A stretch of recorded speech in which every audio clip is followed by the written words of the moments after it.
Hi everyone, in today's video I want to give an update as to where I'm at so far in 2023.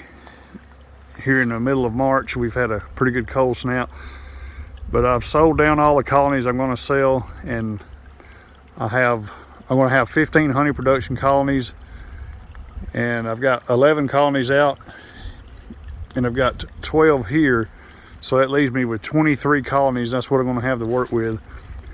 So I have 11 of them already out in yards, and of these 12 right here, I need to select the 4 best colonies that I have to put out for honey production, and the rest I'm going to use for queen rearing and making splits and nukes. So today I want to share kind of what I do to determine which colonies are the best in a group. You see a lot of activity here, which we've had a couple of cold, windy days, and there's been a lot of pollen brought in right now, but also I filled up my community feeder over there about 80 yards away, and they're covering it up pretty good.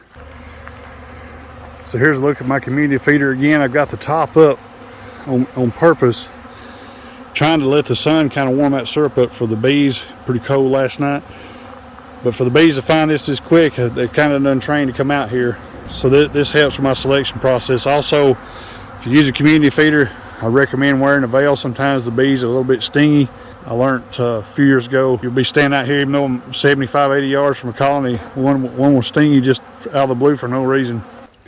So what I want to look for are colonies that have the desire or they want to grow and expand. So I'll kind of go around and assess them at the entrance and just kind of watch the activity for a moment. And these colonies here, both of these are pretty decent. That one over there to the right seems to be a little more aggressive as far as their flight in and out and going out there to the community feeder. So this is kind of like a selection process for like a team. You know, you kind of having practice, you want to see who your stars are going to be, and that's kind of what I'm doing here. And again, I want to take the best 4 colonies out of here and put them in the yard for honey production. These 3 double deeps right here, and then this one here, those are what's left of the nukes that I made.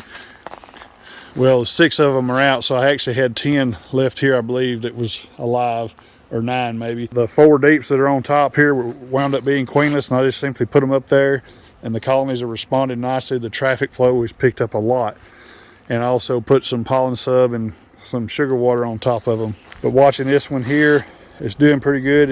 I don't know if it's going to be one of the best 4, but it seems to be going pretty decently. I don't think it has quite the bee numbers as those other 2.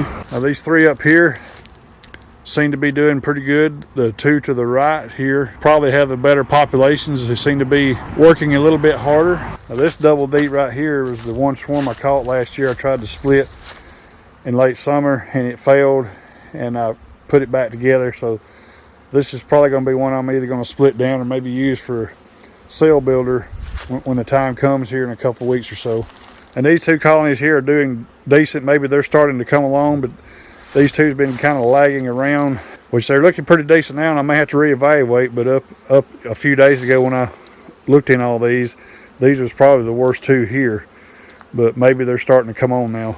And then these 3 right here, the 2 outside ones that do not have the bucket on, they're clearly the 2 best colonies here. And you see I have the bricks turned at an angle. I will be carrying these out, so I got to find 2 to go with them. And that middle one there is probably a candidate. And the way I'll determine this is all the ones that have the buckets on it, I'll assess them just like I did, and after a couple of feedings, I assess the entrance of the colonies to see who looks like they want to work the hardest and the most and grow for this spring. I'll go around and heave up the back of them and compare the weights, and then I'll select 2 more to go with those 2 right there.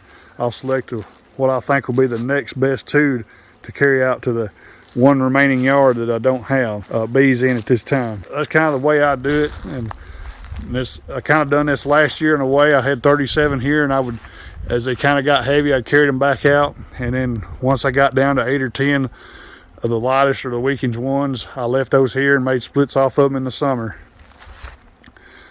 So if you're a beekeeper that don't want to do early spring splits, this system here I've had pretty good success with it. Well, that's about all I have for this video. I want to thank you for taking the time to watch, and we'll catch you on the next one.